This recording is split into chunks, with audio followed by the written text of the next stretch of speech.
been so in love with this makeup of late. I'm going to show you how I've been able to achieve this makeup, and probably you could pick some techniques here and there and customize it to your, I mean, we don't have the same forehead, same cheekbones, different nose sizes, nose structure. Listen, this tutorial is going to help you make those beautiful features that you have.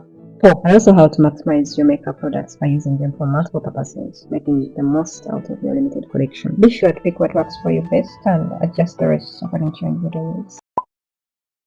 As skin ages, it tends to become dry, so thick creams are usually more emollient and provide intense hydration. It also acts as a protective barrier on the skin surface to lock in moisture and protect the skin from environmental stresses. With the high concentration of beneficial ingredients, this cream is able to nourish the skin and support its health and repair process.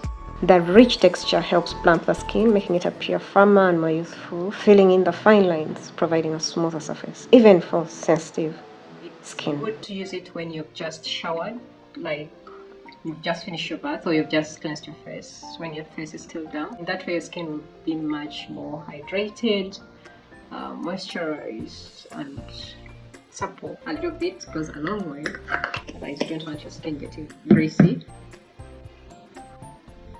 You just see that glow. It deeply moisturizes skin, makes it very soft and supple. Minimizes fine lines. Elasticity is, it does not know acne, skin discoloration, textured skin, stretch marks. I usually say 3-in-1. This is multi-purpose because I'm not even going to use primer. Primer usually gives a very nice foundation, a smooth foundation for your next makeup, and also is a barrier between your makeup and your skin. So this skin glow nourishing cream just serves all that, so I don't have to apply primer again. It just feels so comfortable. Can be used on face, body, and even lips. My skin is also very sensitive, but this is free from synthetic chemicals or preservatives, reducing the risk of irritation, free from artificial fragrances, dyes, and again making it suitable for those with sensitive skin, but it still smells good. Sweet, organic, sweet, like mango. You know how mango butters. So there's nothing to lose. Well, I'm not mean. We could share details about this product right in the description box. So let's go straight to our makeup. Okay, using a spoolie to comb, brush my eyebrows upward, outward to see their natural shape and identify any sparse areas. With an eyebrow pencil, lightly drawing the outline of my eyebrows. So it depends on, people have different areas where they start from. So basically outlining this helps create a frame for filling in. It makes your work very easy. Personally, I'm using the same eyebrow pencil to fill in.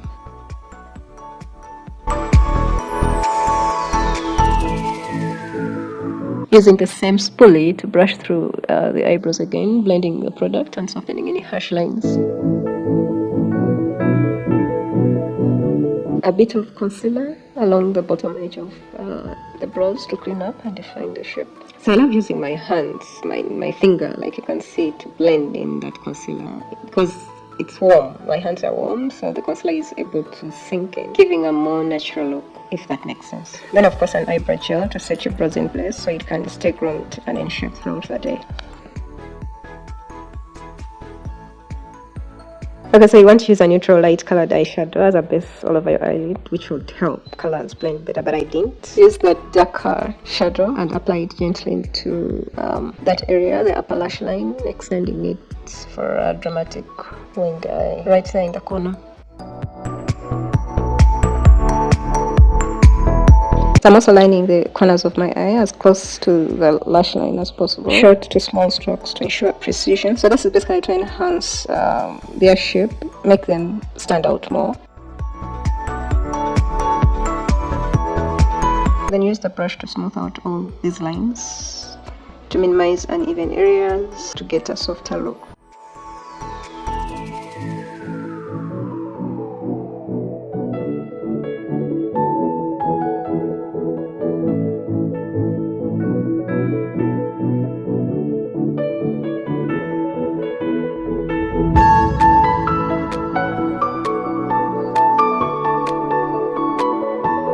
Okay, so I just don't know why I forgot to apply foundation before lining my eyes. Yeah, it becomes a little complicated when applying foundation after lining my eyes, especially in the winged eye area. So personally, I usually find it easier to apply foundation first before lining my eyes. But of course, after doing my eyebrows, for whatever reasons, I forgot to do the foundation before lining my eyes. So that is something to take note of.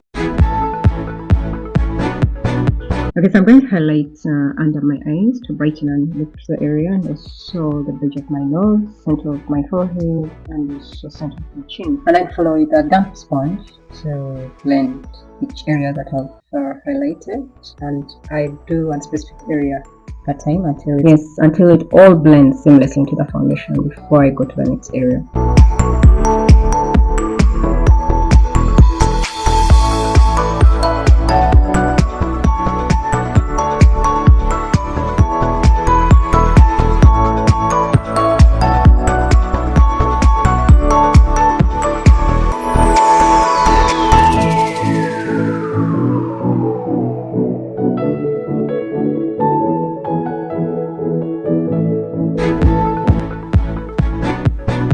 Okay, so I'm going to go ahead and set the areas that I've highlighted with setting powder for longevity. So with highlighting, I basically focusing on the areas that naturally catch light and need a bit of extra brightness.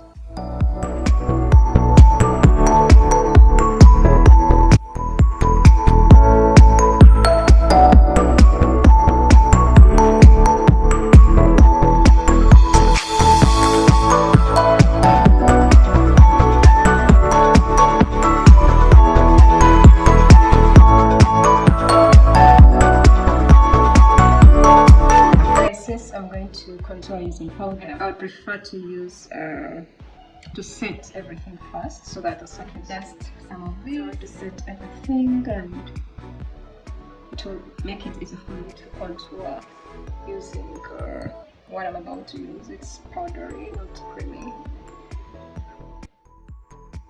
Okay, so with contouring, you want to use a shade or two darker than your skin tone. Yeah, so using a small angled brush, I'm applying the contour powder along the sides of my nose, but starting from the inner corners of my eyebrows, like you can see. So usually you just draw a straight line down to the tip of your nose, but I'm not trusting my hands. Sometimes my lines are crooked, so this method helps me to be, what would I say, consistent or accurate with the line that I want.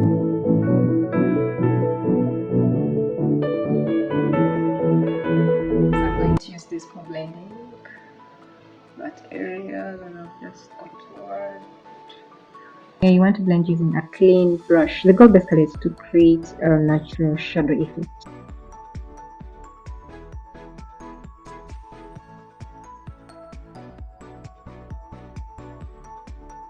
Right, so in cases where probably as I was contouring, I blurred the highlighted areas in a way, I go back with my highlighter powder to make those areas more pronounced. And of course, go ahead with a clean brush to blend. It's just a bit of art here and there until you get your desired look.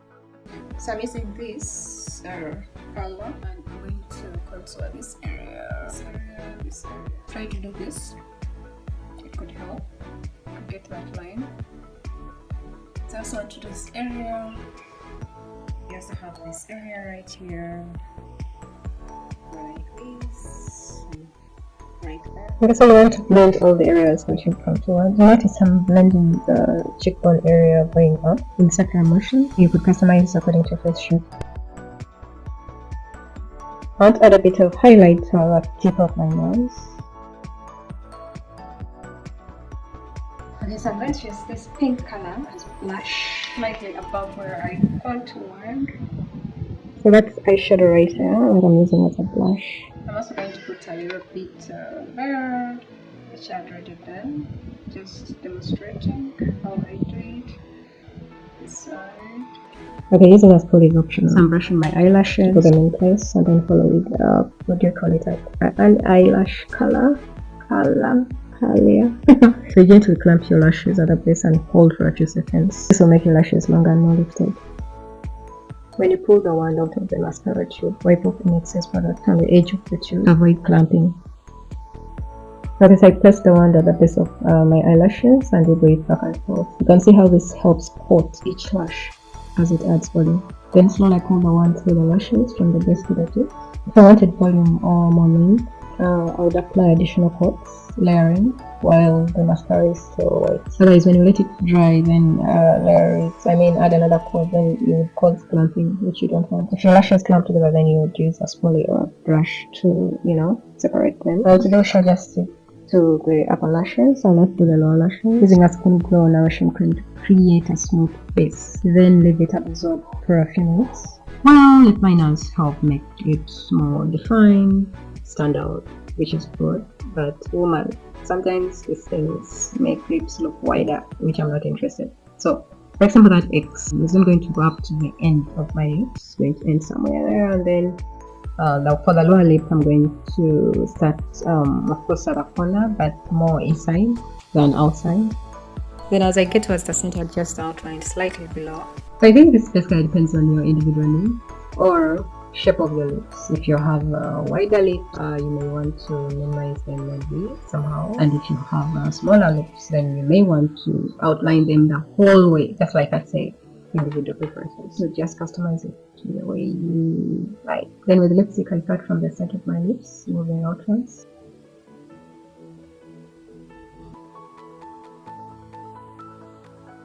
Then press the lips together to just build the color. Some tinted gloss for vibrance and shine. I want to look flawless all day long, not just an hour. Now, this is optional, but setting spray will significantly enhance the longevity and appearance of your makeup. By the way, remember to smile and check your teeth for any lipstick smudges. If none, you're ready to go. Anything you learned? Okay, so how did you do? What is off for you? What do you think? Let us know in the comment section. See you in the next video. Bye.